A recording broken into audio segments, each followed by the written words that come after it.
Hello, people. Welcome to the Free to Be Bored podcast. Yay!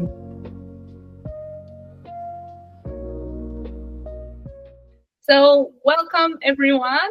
Welcome to the Free to Be podcast. My name is Ximena, and on the other side of the screen we have Louise. Welcome to Free to Be Bored. Hi, you're all welcome here. Welcome to Feel Bored. Yeah. Like, we will be talking, we will be saying things, but you don't have to like them. You don't have to find them entertaining, though they probably will be. But you are free to be bored. So let us tell you a little bit about ourselves. So like I said, my name is Ximena, spelled with an X. I always get asked every time, how do you pronounce your name? People will call me Eczema, Ximena, Ximena, all the things. It's Ximena. And I'm from Mexico, and I'm just here excited to share what it's like to be human, which essentially is to be free, to be bored, to be happy, to be sad, to be joyful. And yeah, that's what I want to share about myself for now. And how about you, dear Louise? Yes, I'm Louise. I'm from the complete other side of the world in Scotland. People pronounce my name Louise. Surprisingly, sometimes Lousie. If it's spelling on the computer, I get Lousie a lot, so I do answer to that. Also here to liberate us all into our humanity and our freedom to be bored. To talk about things that are boring, things that are really interesting, things that are emotive, things that are human, really. And hopefully have a really fun conversation with my friend in Mexico, and invite you to listen along and maybe think about some of the topics that we bring here, and hopefully they touch you in the way that they'll touch us. And it's exciting to be here in episode 1.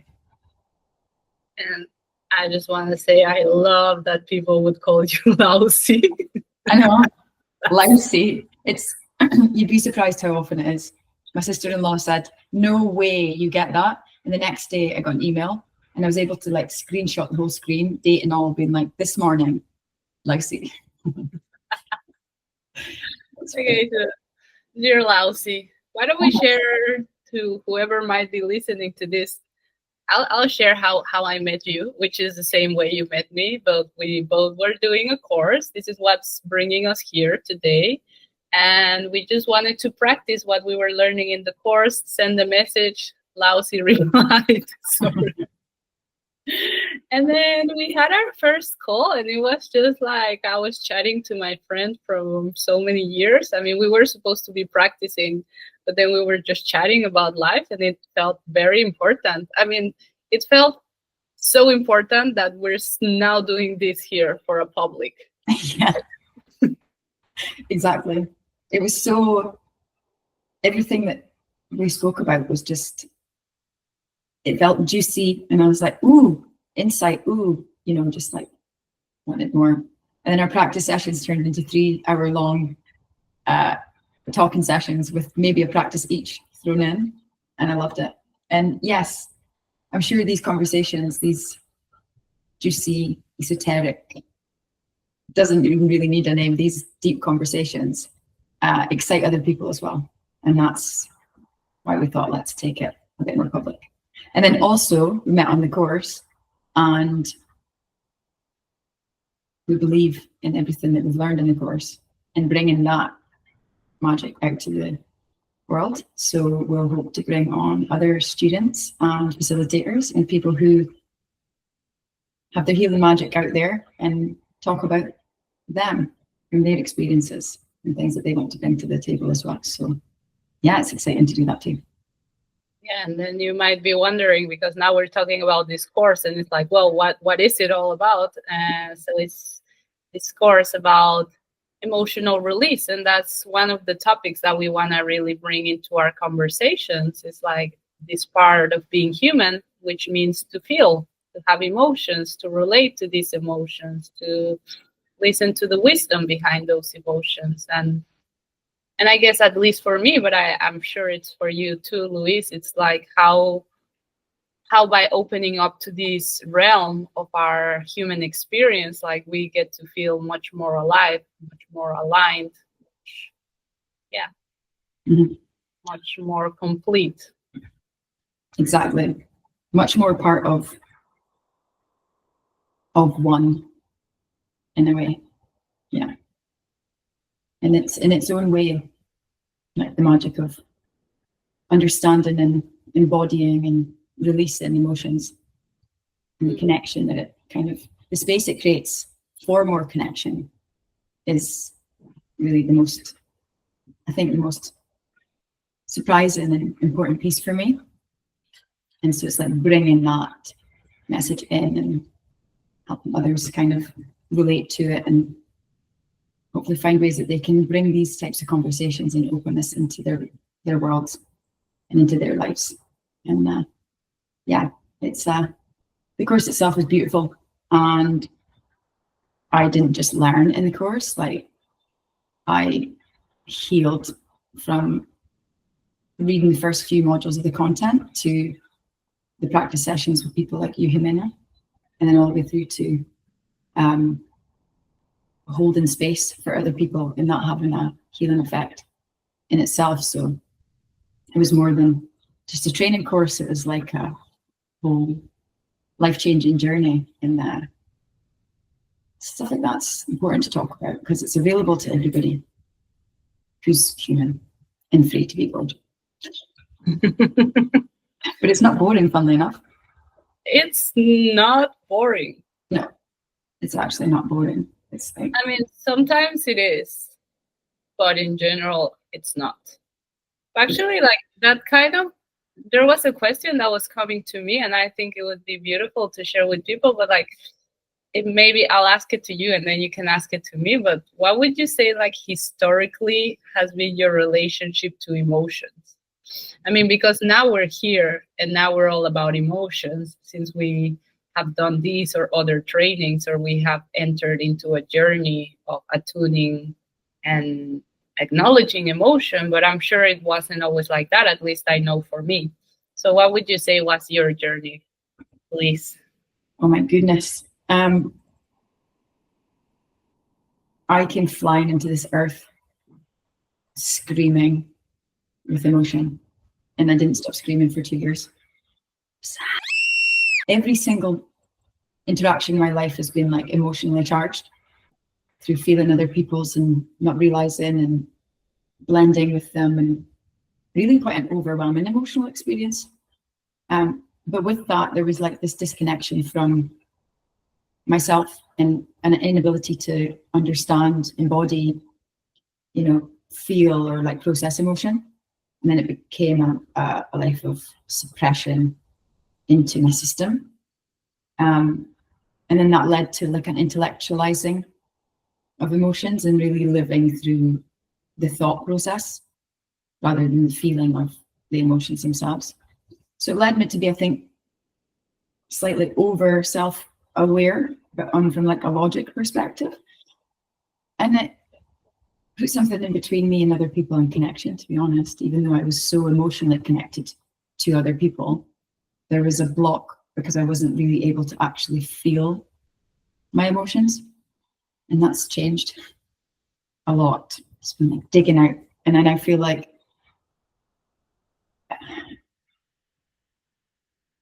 emotion is, the conversation about emotion is like my purpose. And I want to bring it into the mainstream, where I used to work, bring it background into the conversation and how it affects every single one of us. So yeah, big journey with emotion, and I'm here. So I love your question. Feel quite emotional answering it, actually. But a really good question. Yeah, thank you. What's your journey in relationship to emotion, Ximena? I mean, I think I could relate to a lot of what you were sharing, and like for most of my life, if you would have asked me, I would have said like, no, I'm not an emotional being. I'm quite a mental grounded being, but especially the last few months, it's been a journey of recognizing, and this is not about blaming anyone else, but I feel like somehow in my life, I was denied my emotionality. So it's like when I think backwards, I'm like, no, I am emotional and I can feel that within myself, you know? But because that was somehow denied to me, or it didn't seem like something that I could express, like I became completely mental. And it was like the mind was the only place through which emotions could be processed. So like there was a processing of emotion, but it was only mental. It was never about feeling them. And it was quite emotional per se to discover this. It's like, wow, I am very connected to my emotions, but somehow there was always this story even of like, oh, you're the bad seed, the rotten apple, and this like kind of disconnected me from this realm of my being. And I mean, I think we all are that, right? Like there's no human that doesn't experience emotions. Like we all do.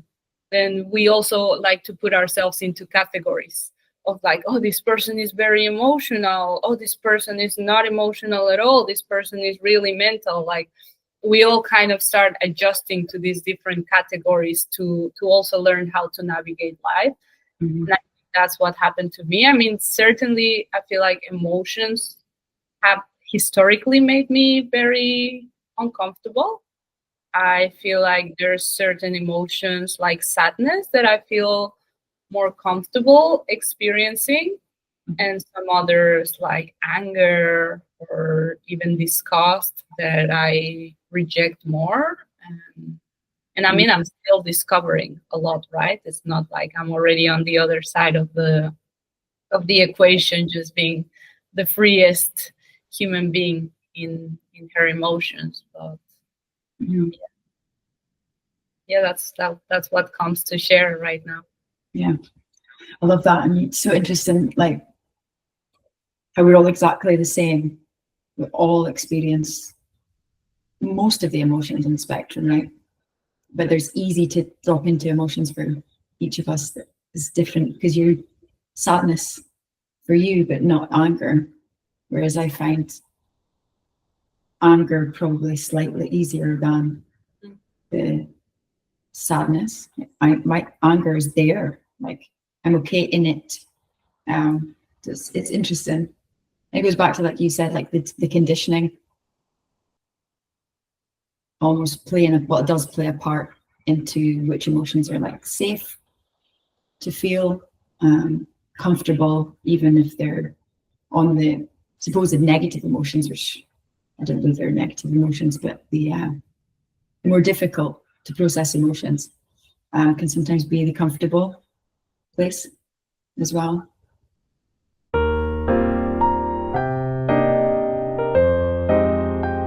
As we're sharing this, I'm realizing, like, for instance, this whole concept of being an emotional being, it's actually not really referring to a being that is relating to its emotions. It's also a judgment, because you would never call a person that is in touch with their anger an emotional being. We only use that for beings that are sensitive or that are prone to sadness or that are prone to crying. So it already comes with a judgment and with a like cutting us off from what it's truly like to be a human being that gets to experience the whole spectrum of emotion. And then it's just like, also from that place, I think we start telling ourselves stories about who we are, and from that, like cutting our own flow in our ability to feel or relate to different emotions. Because also for me, the language of emotion is so much about the word relating. It's just like the emotions are there, but there's emotions that we choose to relate to, and there are emotions that we choose not to relate to. So we just like keep shoving them off. But like being human comes with the entire spectrum, right? It does. And that like safety in the emotions that you can express and be safe around create the relationships that you are drawn to. Right. Yeah. So it's all relational, like within yourself, and then also with the people that are in your life, the people that you bring in, the relationships that you hold. And it's beautiful, but you're right, we're all kind of in these like boxes or labels, which humans categorize ourselves all the time. It's like, it's easy to relate as well when you kind of have this overview of maybe how someone sees themselves, and then you can see something in them and you think, yeah, maybe I can relate to this person. So they have their labels and boxes have their tools to a point. It's like, you're exactly right. It's like this huge spectrum of emotion that we all have the capacity to feel and experience in its entirety. But we're kind of stuck on one gear, maybe, depending on the conditioning. And it's certainly something that emotional release has opened up for me, is this, the realization that I can go here and feel this fear or scary emotion at the time, alongside a really comforting emotion that I have, and realizing the strength to like hold both of these, and then it's not so scary to go there again. So it's opened the spectrum for me a lot wider. It's a lot more colorful. Definitely. Because there's a lot of fear around feeling emotions anyway, you know. And this thing that you're saying about it being a colorful spectrum, because I feel somehow also we relate in a very like from a very black or white mentality with emotions. They're like, oh, you're either a happy person or a sad person. And it's just like, no, we get to be all of them. Like in some aspects of our life, we're terrified, like you and me. Yeah. And we are terrified human beings. And some other aspects were like the most courageous, more like free being that can be. And then they come together, and it's not like, also we're not this compartmentalized. Is that how you say it? Like human beings, right? It's like we are these dynamic beings that are always like moving in between all of this spectrum of emotions. And then it's like, where you find joy, you might also find sadness. Like, let's take, for instance, like the death of someone, the passing of someone that you love. It's going to be filled with sadness and grief, absolutely. But the truth is, like, there is also joy in it. There's also joy in the recognition that we had this precious being coming into our life. And also when we want to play into this like binary relationship to emotions, it's also where we cut ourselves off from life, because it's like, it's all of it.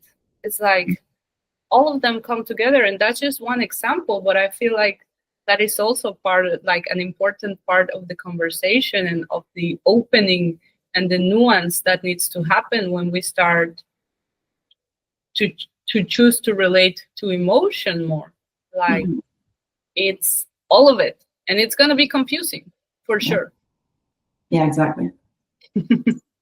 It's probably the only thing it's not going to be boring, to be honest. But you just said something there that I was like, yeah, the idea, the really mainstream idea that you can only feel grief and not the joy, it like is like a self-repression mode that you go into, and you start to repress other emotions because you feel they're inappropriate, or you can't really have this duality happen at the same time because your system can't cope with it, this sort of like black or white thing, as you're saying. And it's then a loop of emotional repression. It happens in your system almost in an automatic way. So it's like the allowance of letting yourself, like the permission thing of like, I have access to and can hold all of these, and then you've got this freedom to like bounce around them, sometimes, but then no one's in the perfect state, and you're always going to find that you find this gear sticking thing, and then that's what the relationships around you are kind of for, to help you move through those more difficult to process or hold emotions in a safe way with someone else there witnessing it with you.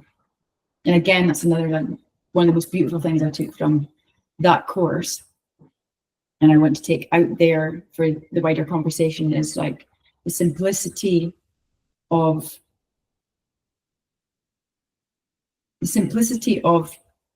just another human being being there to witness you in that emotion, and like trusting the body's capability to do its own thing, like stripping all of the modalities away, which are really important because it's scientifically backed, and these steps and modalities keep it safe in a way to move and enter into like the holding the space. But in reality, like how stripped back it is, that you could do it on the bus next to someone you don't know, or like that. Just to me, that is just incredible. I think it's the most incredible bit about it, and I think that's why I want to speak about it. Yeah. I think kind of like also just steering the conversation, right, of what it means to feel, what it means to release emotion, what it means to heal, like all these buzzwords. Like I think somehow there's like a shifting consciousness in humanity, but there's like a lot of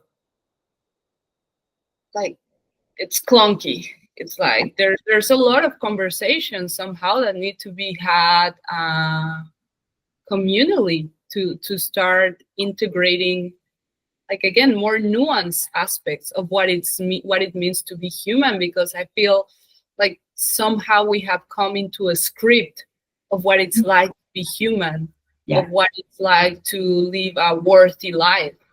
And yeah, somehow it feels like that's also what's important for me about having these conversations, of just like erasing the script. Be like, no, we are free in all of it. We are free to be bored. And in that sense, actually, this becomes quite transcendental even, because somehow the script that we are fed nowadays is like the script of this like grandiose life, well, all these amazing exotic things are happening, and we have to be going into trips, and we have to be having love affairs, and we have to be succeeding, and like God knows what. And it's just like, no, but actually boredom and simplicity and simple things are such a beautiful and fundamental part of life. And I think I'm like starting to like maybe scramble too many things that are not together. Somehow in my head they are. But another thing that was coming is like somehow some of these modalities of healing, or let's not call it healing, but of meeting ourselves deeper, actually can seem to be boring, because they are so simple, as like you said, it's just about presence, it's just about listening, it's just about allowing. And it's like, it's as simple as that. And then this conditioned mind comes like, oh, that's boring. Like, what is that? Like, what's the point in that? I want it complicated, I want it messy, it has to be intricate. And there we get lost, and it's like, no, but it can be boring as fuck.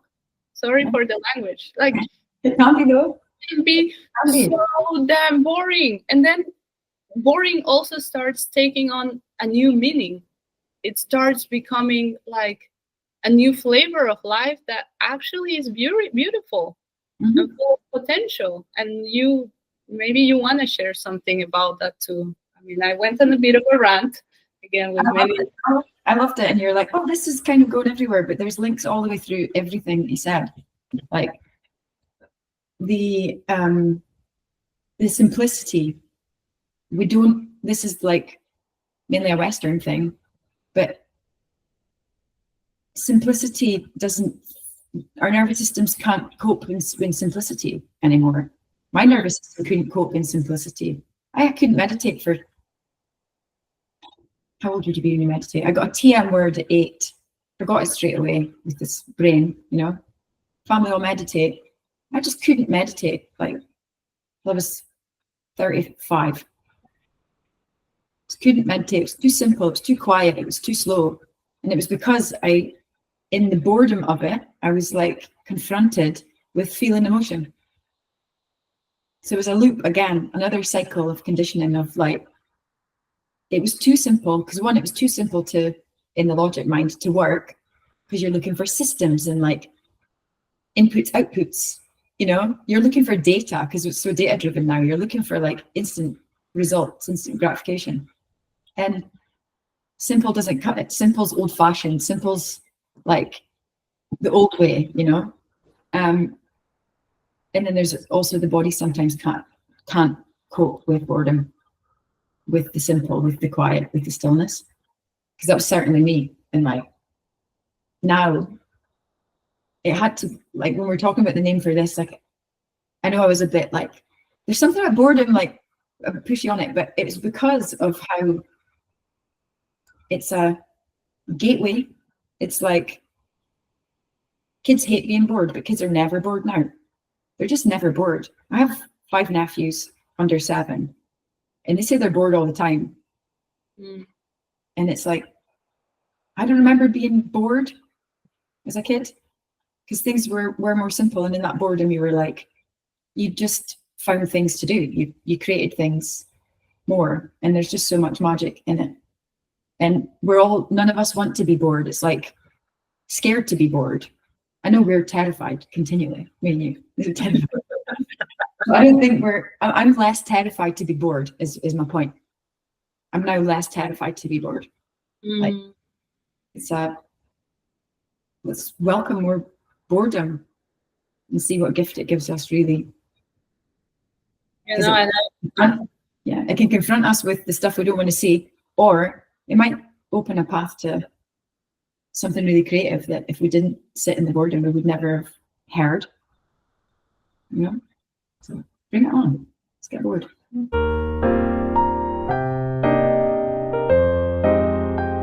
Everything you said is so profound, and also this part about literally our nervous systems not being able to cope with it anymore. Which is so crazy, but it's so important to recognize, because otherwise, again, we start creating these micro or macro narratives around who we are. It's just like, no, I cannot cope with that. I cannot deal with that. And it's like, it might be true at a certain level, but it's just recognizing that is the conditioning from our nervous systems that also collectively we cannot be bored anymore. We don't know how to hold ourselves in simplicity, in just a simple conversation. It's just like this addiction to dopamine of like hit, more stimulation, more. And in that we feel, and of course we are in a way, we feel like we're moving towards fulfillment, but we're actually in a constant self-sabotaging of ourselves, because it's also this addiction is a running away from something. And like you said, it's like, what a gift of boredom, of like confronting us to ourselves. It's just like, I'm bored and I'm confronted with myself, but not only in a bad way, like I'm also like being presented an opportunity to know myself deeper, because it's like also as children, it's like when you were a kid, you would be bored, and all of a sudden from that boredom, the most amazing game ever came true, right? It's just like the games we played as kids were simplicity in themselves. Complex, random simplicity. Like I remember like with my friend, and I don't know, it's like, I don't know if you had that in Scotland. It was just this game where we would like scatter all the cushions on the floor, and then we would like, it's a universal thing, right? I think you call it the floor is lava. Yeah. And we would start like just singing like, El volcán va a explotar, el volcán va a explotar. And we would just be like jumping all around and just pretending we're in a volcano. And this is amazing, right? Like this is so hilarious, and it's like so full of joy and enjoyment. And then you think about it from this like conditioned mind towards like extreme stimulation. And it's like, that's so lame. That's so boring. That was the best. It was the absolute best. And it's like, God knows who came up with it. From in my perspective, me and my friend came up with that game. So did we. We own it. No, it's us. But it's like maybe like also this collective wisdom that you get to tap upon as you are bored. It's like you are opening up to something even beyond yourself, right? Yeah. And it's like, again, such a gift that we are not giving ourselves. And it relates because somehow we're not giving ourselves that gift because we're running away from emotion or certain emotions. We're running away from complexity. We're running away from so many things. Yeah, exactly. We're running away from it. We can't confront it. And in the simplicity, there's too much space for things to come in. And it's funny that you say that, game, because I actually get a bit irritated when my beautiful nephews say that they're bored. But I'm a millennial, and they've got so many machines, and the floor is lava. When one of us, one of the parents suggests it, is the most exciting game for them. It lasts, you have to end the game because they want to like extend it to the entire house, and like it goes insane. And it's simple. It's like completely simple. It's the kind of game that they will ask us, like an old-fashioned game. Can we play this? And they know it's something we played, and it's got this weight to it for them, because as you say, it's like a collective game, like hopscotch. Every single culture must do hopscotch. Every single culture, has something you throw with the dice, or something that you do with one deck of cards, right? These like simple games that are universal. And there's a quality in them because they're really human, right? There's no computers involved. There's no AI. You have to be with the human to play them. And it brings out beautiful emotion when you do, because you're right, they're really joyful. I love that. Really joyful. There was something else I was going to say about what you said at the end. What did you say right at the end? We will have to ask the AI. We'll have to ask the AI. Yeah. I mean, this is also a good like segue to say this is not that we're against technology, right? Like we also acknowledge the beautiful gifts, and I mean, I also acknowledge that in at least in my case, and maybe that's why I speak with so much passion around it, is like there is a part of me that is addicted to all these dopamine hits, that is just like, let me go on the feed, let me see what's new, let me see who messaged me, let me see who likes me. Mm-hmm. And it's like a part of me that I'm like constantly confronted with, that I'm still not in the most clear relationship with. So it's like, because sometimes, or at least I recognize with myself, I know like kind of this critical mind can comes with a little bit of a like of burned out everything type of energy, and it's like it's not that. It's just it's just about inviting a contemplation into many of the habitual ways in which we are relating to life and reality nowadays, and also recognizing in which way this is also separating us from some of the most beautiful things in life. It's also bringing very, very beautiful things, because at the end of the day, we couldn't be having this conversation without. We wouldn't even know each other. No, exactly. But also, it's just like, how do we, again, my favorite word, like how do we relate to these wonderful tools without getting lost in them? And it keeps coming back to emotion. It keeps coming back to the nervous system. It keeps coming back to all the topics we've been touching upon. It does. It honestly does. And like, I couldn't see this clearly before. And you're right about AI and how much my overstimulated nervous system relies on technology to continue with the momentum of like output that you need in this fast pace. So I rely on it a lot. And I love it. But it's just like, it fills so many gaps, it fills so many spaces that you're on this like dopamine hit sort of train track. It's not within your control.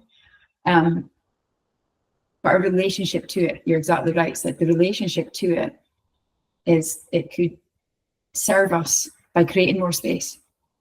It's like we're busy, busy, busy, busy, busy, but there's so many tools out there that can do things that will create more space for us for simplicity and invite it back in.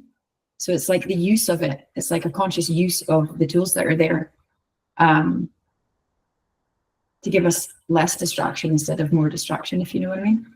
Because it's in distraction from emotion, because it boils down to emotion at the end of the day, that creates this loop of inability to connect inward and in turn connect outward with other people. And you're right about everything essentially just coming back to emotion. And that was like one of the big epiphanies for me as I look back and I've changed what I'm doing. I looked at where I was most effective and what kind of problems I was really helping other people solve or supporting other people to solve in their personal lives or in their professional lives through work or at home. Emotion was right at the root of it, either feeling like they couldn't show any, inability to be vulnerable, conditioning causing connection issues, i.e. people pleasing, or the other side of the spectrum, in this inability to connect human to human was with real human, authentic human emotion was at the most fundamental level, like the breakdown and where the actual issues lay. There was all of this complexity on top of like team dynamics and like fighting story, but really if all that melted away, it was like if these people had ways and tools and knowledge to how to hold themselves with a stable nervous system and really relate to someone else and hear what they're saying, and they were able to hold themselves in vulnerability and be honest, those simple interactions, which come back to simplicity, those simple interactions are the grease for most of the problems that are going on. It's not easy, and that's like a hindsight insight to go, that's actually what I was kind of finding my groove with, and finding that I felt comfortable in that space, that, you know, the past while. And that's what drew me to this course and drew me out of corporate, kind of swing back into corporate, but with this new way of thinking, you know, this new way of pairing back and getting comfortable with emotion. So yeah, exactly what you said. It's foundational. I said in my first Instagram post, which I'm going to take down actually because I need to change Instagrams, but it was like we come into this earth with our only communication tool being expression of emotion. We can't speak. You know, we can't speak. We can only cry out in different ways to relate to our caretakers. And then you get to this adult state, or even from childhood, you get to this adult state where can't feel our bodies. Try to name an emotion, I can't name that emotion. You know, it's like pairing back and going back the way, not too far back, but like going back the way so we can embody all of this and everything that I've just said and you've just said to create that real human connection again in relations. And yeah, and we're moving that way. What did you say last? We're moving that way, like humans anyway. Like you said earlier, there is a shift happening. It's good. That's a lot.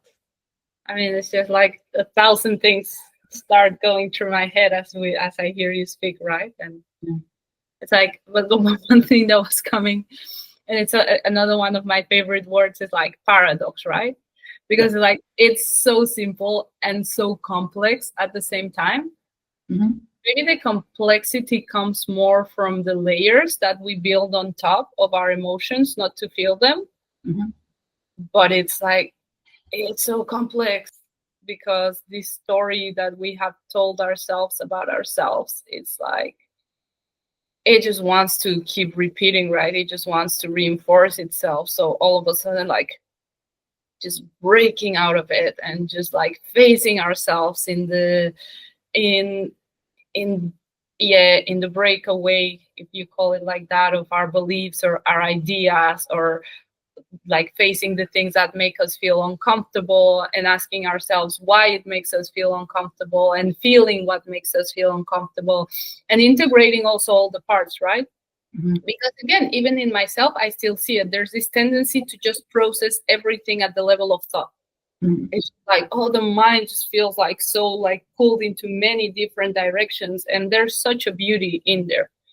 But then it's like, but also this has to be integrated into the level of feeling, into the level of the body, and then from there it's just like, again, such a challenging way at times to have to face ourselves and who we have taught, or who we have come to believe that we are and that we have to be.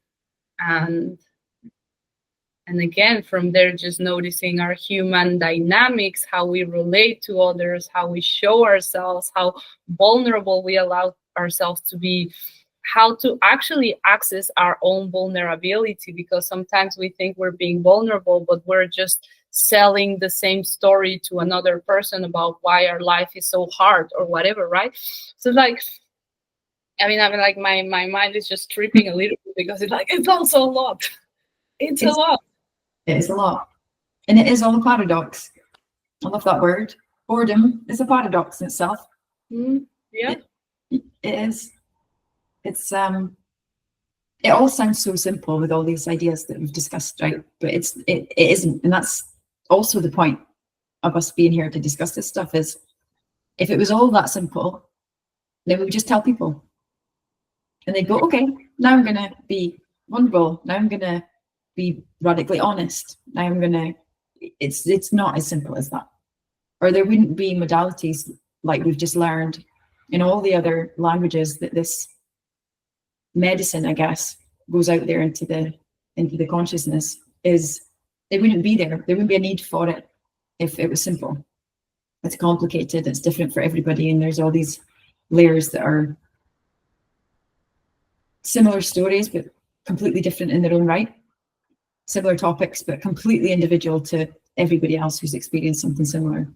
And it's working through those layers, but with a simple approach.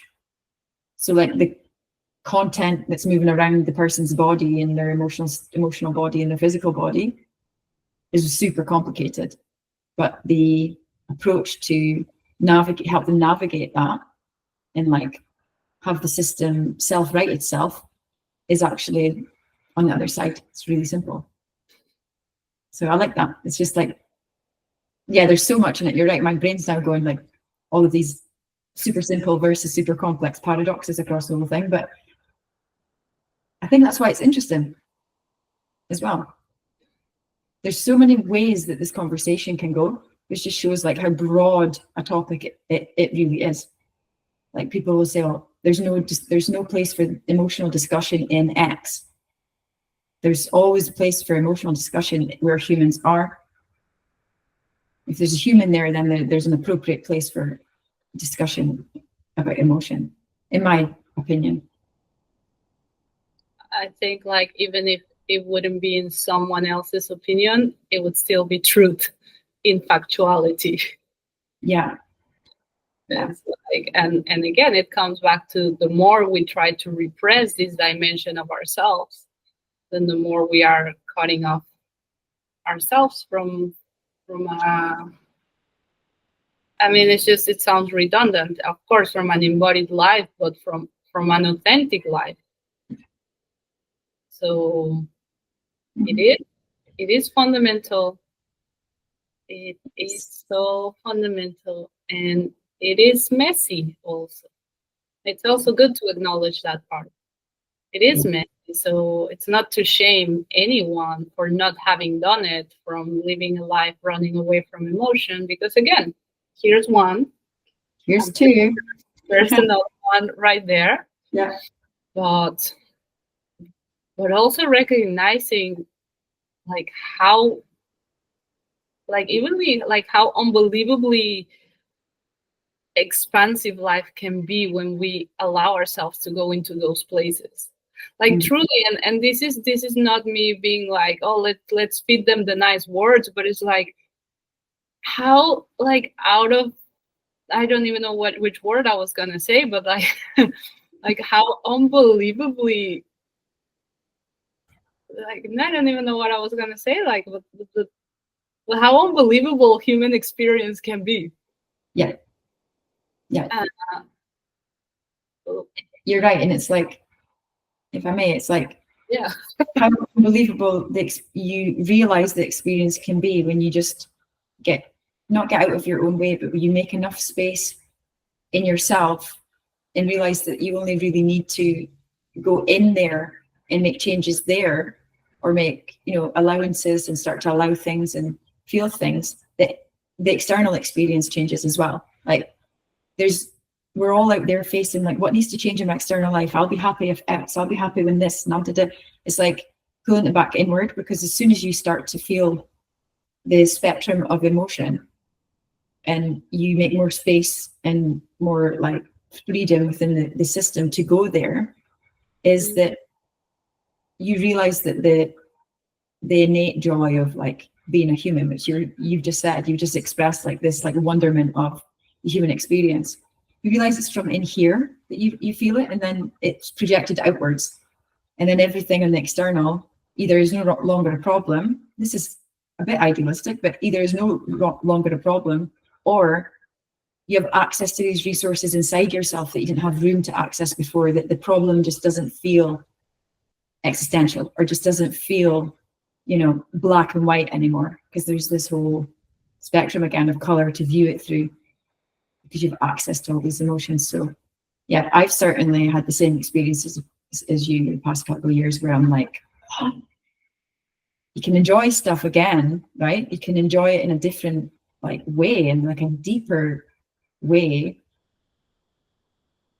And it becomes much more of a mix of the internal plus the external that create the experience, rather than purely internal, mental, everything's scary out there, or outsourcing most of how you feel, because that's another place that is really common for people to feel comfortable, and just again being in isolation but with an external focus. So yeah, it's really big and it's exciting.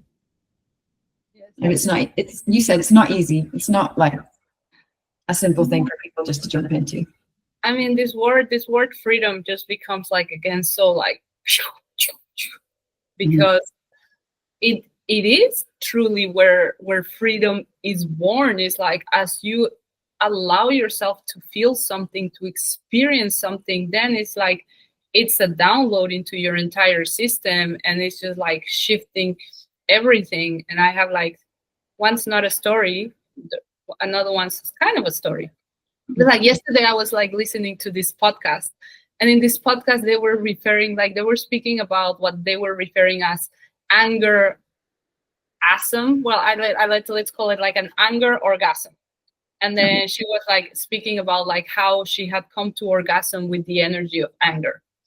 And as I was listening to this, like, I couldn't help to have like this judgmental part of me of like, oh, what is she doing? Like, how are you gonna orgasm with the entire, like, with the energy of anger? And like, how's that gonna fuck up your system and whatever? But the truth is, like, here I am in my mind throwing judgments around something that I don't know. I still haven't experienced an anger orgasm between yesterday and today.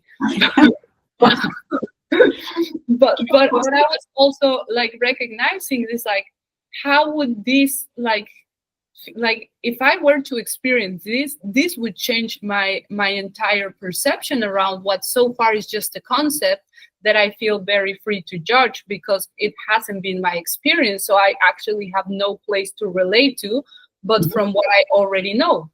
Yeah. From all the concepts that I already have in my head. But the truth is, like, when we experience new things, new emotions at this embodied level, then there's no choice but for it to create a transformation within yourself and to bring about this freedom.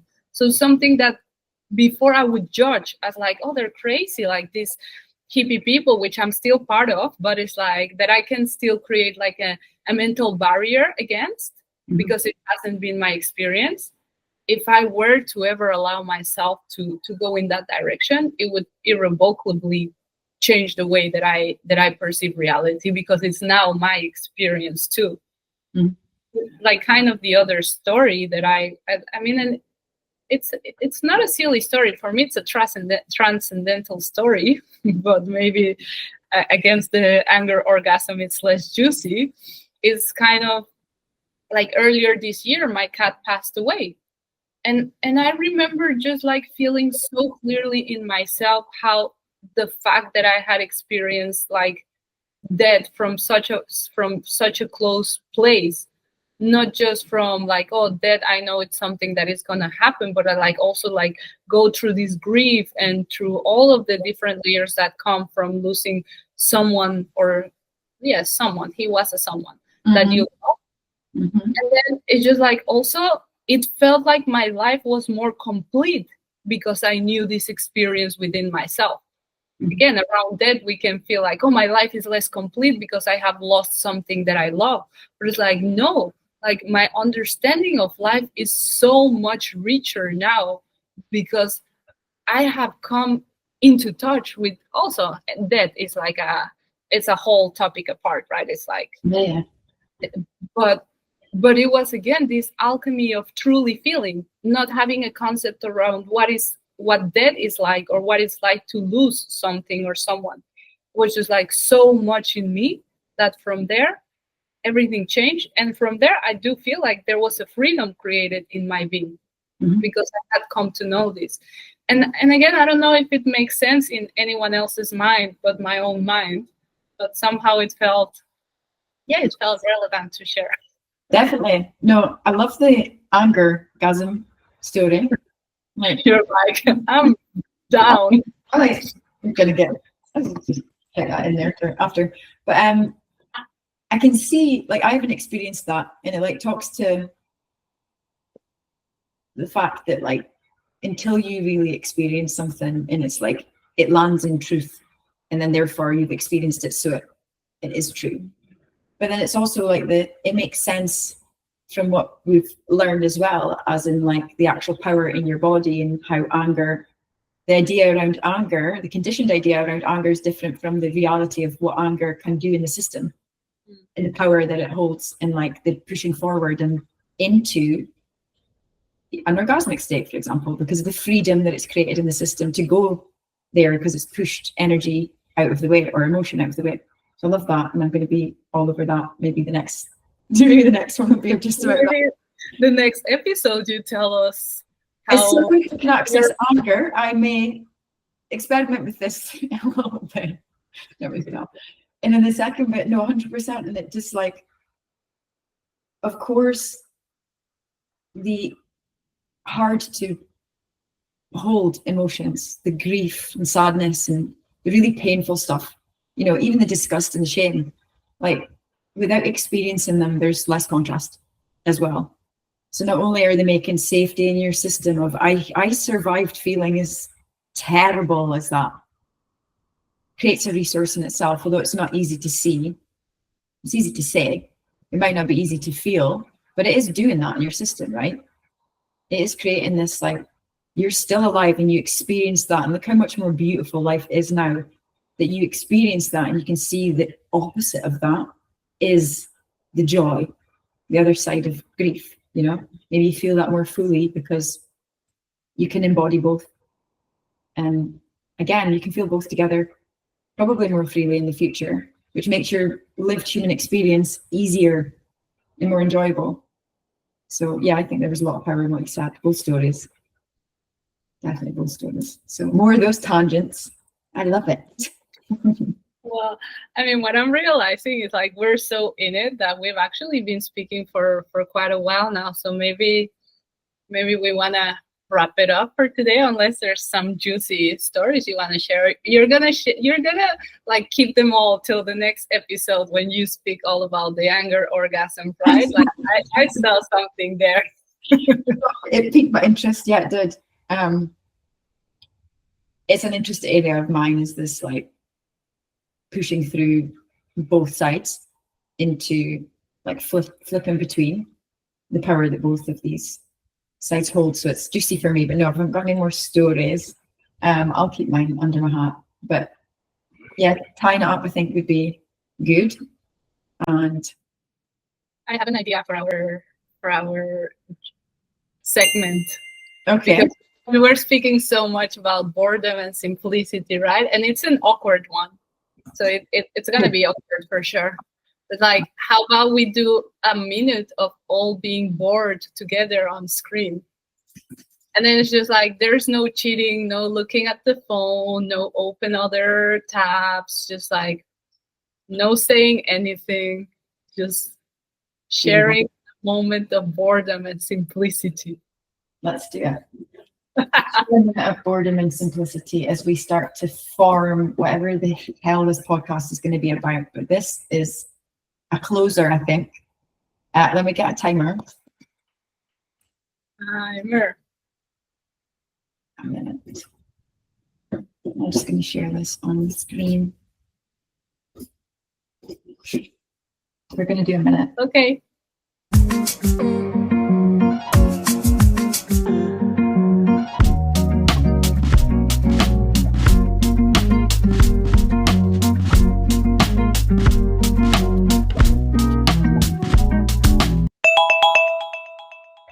That's a scary comeback. Uncomfortable for a second, but then also like it made me think about you because you're there on the screen, and I was like, oh, yeah. It made me think about being grateful. I have a minute to think about being grateful that we've connected. So thank you. I wasn't bored. I need longer. Yeah, we need longer. But what was interesting for me, it's like, I mean, we've been talking nonstop, well, for this whole hour or whatever. Mm-hmm. And it's like sometimes also it's very hard to feel yourself as you are in action, right? Yeah. Or at least I still have that struggle. So it's like all of a sudden when we were in silence and just like here in this moment of boredom, I started feeling so much. Yeah. And I was just like... But it was a great realization. I mean, and it's not my first encounter to silence, but it's like, oh, wow, how much boredom, silence, simplicity gives us the opportunity to feel ourselves. Exactly. And that's what I felt. I was like flooded. And then it was like gratitude, and it's gratitude for you and this. And like, yeah, there's an opportunity to feel that. And it was putting a minute timer on. It was great. No, we can cut this bit, I think. You may have noticed we have a lot to say. Yeah. We have a lot to say. We want to say more. We want to know what you want us to say stuff about. So let us hear you in the comments. I mean, I know the script because I listen to so many podcasts. Let us know what works for you, what didn't work for you, what you would like us to talk about in the future, if you liked it.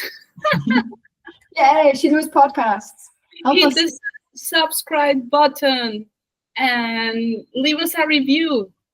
And we think this has been fun. Maybe we're diluted and it was so boring, which is also okay because you were given the permission to be bored from the beginning. It was us that granted you that permission. It's not because we were boring. You were amazing. We were amazing. And you're helping us build it.